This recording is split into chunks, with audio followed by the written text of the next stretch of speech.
Hey Digital Tour Bus, I'm Kara Connolly, here to share with you my crazy tour stories. So I went on tour with one of my best friends, Teddy Gold, and this was a low budget tour. This was our very first tour. So we took my car and we drove up north on a little West Coast tour, and we went up to Santa Cruz, and one of the places that we stayed was a frat house.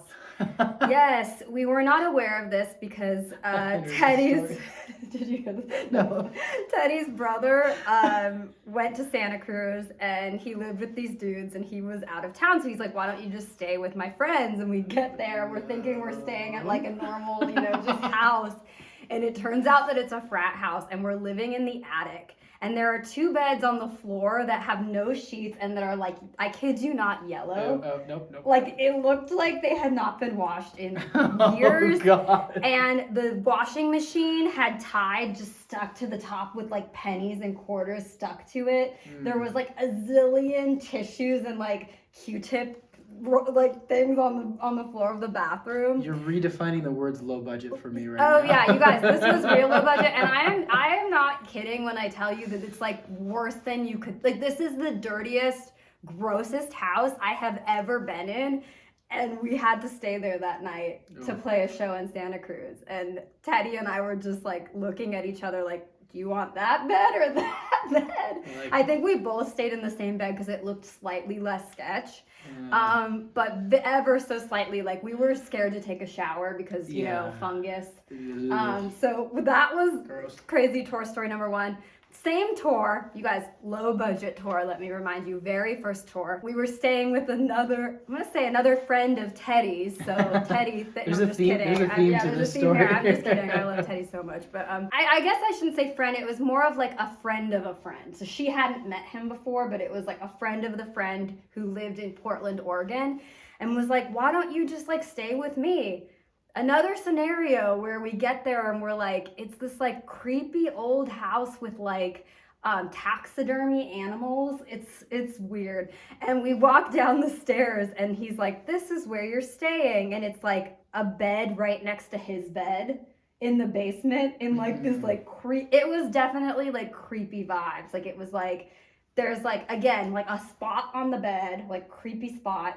And then there's like his bed like right next to the bed. But the house is big. It's like a huge house. And for whatever reason, we're like both sleeping in the basement next to his bed. So anyway, Teddy and I go to the bathroom and we're like, we cannot stay here. Like, this is like frat house. Okay, but this is taking it like one step farther than frat house. We are not staying here. And so we're like, what do we do? Are we staying here? No, we can't stay here. And we're like conferring in the bathroom while he's like outside of the bathroom.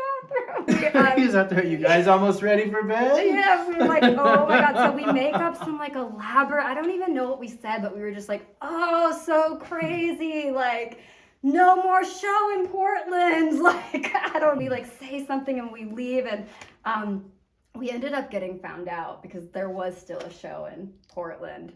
But we just were like, we don't know like what to do. We cannot stay here. You're a nicer person than I would have been like, I'm not staying here. Like, yeah, you're I'm just sorry, like, I'm out. Screw this. Yeah, and thankfully one of my friends, Kate, thank you so much, Kate. We love you so much, lifesaver. From high school, lived like out of town a little bit in the suburbs, and she was like, why don't you just come stay with me? And I'm like, like, I'm like, why didn't I think of that or ask of that? Oh, no. And so we didn't stay. But that between like, all these like murder mystery podcasts that we were listening to, and then like going to stay at this like actual house, I was like, all right, yeah, that's what you get for a first low budget tour. Lots of sleeping in odd places. The next time you call me for some West Coast dates, I'm going to need more information. I'm like, yeah, so next week, RJ, up the West Coast. I've got places to stay. I've got places Maybe I'll book stay. the hotels. Yeah. He's like, guys, I don't know if we can go on tour with Kara. This is RJ Root, by the way. He is my guitarist, my lovely guitarist. And I wanted him to tell his crazy tour stories as well. The worst one was like actually the best trip I ever did. It was so cool. Well, not the best trip I ever did, but one of the best ones. I got to go to the Middle East and play, which was incredible. It's like such an old part of the world and everything is so cool. I had the most amazing time, and like on our day off, we got to go to Petra and like Mount Zebo and see all these things that I've been like reading about in the Bible since I was like a little kid, and like going over world history and stuff. And everything was great, but like when you fly into the Middle East, everyone in customs speaks English. When you're leaving, nobody speaks English. And of course, I was like the American that didn't speak the language. Yeah, you're I like, was I don't know what you're such a saying. stereotype. But yeah, so when I fly, I usually backline an amplifier, and I have like my pedal board and my guitar with me, and I check a suitcase. So I check my Naturally. suitcase, and I have my pedal board, which goes under the seat, and my guitar, which goes in the overhead. So I put them both through. Guitar goes through, no problem. Pedal board goes through, and like alarm starts going off. And keep in mind, customs looks very different in that part of the world, like Uzis and like big machine guns and like very intense Shit. military uniforms. Yeah. I mean, good security, but it was very terrifying. So they yanked me out of line, and they're like talking at me very quickly, and I don't understand the word, and I was feel like I would freaking have out. panicked. I would have been like, I did a little heart bit. racing, Like I was like, and I'm going to jail here, and I won't even be able to explain my case to anyone. And so I was like freaking out, trying to figure out. And then I look on the like the X-ray screen that the pedal board's going through. Well, the pedal board is just like a bunch of little boxes that are wired to a power supply, so it doesn't look good in an X-ray machine. So I was like, oh, so I finally I'm like trying to explain it, and I'm pointing, and I eventually like got my guitar out of the case, like plugged in my cable, and was like miming plugging into the pedal board. And they finally were like, oh, and then they start laughing. They were like, okay, go ahead. And oh my god, I'm they still totally like thought shaking. it was like a bomb. Yeah.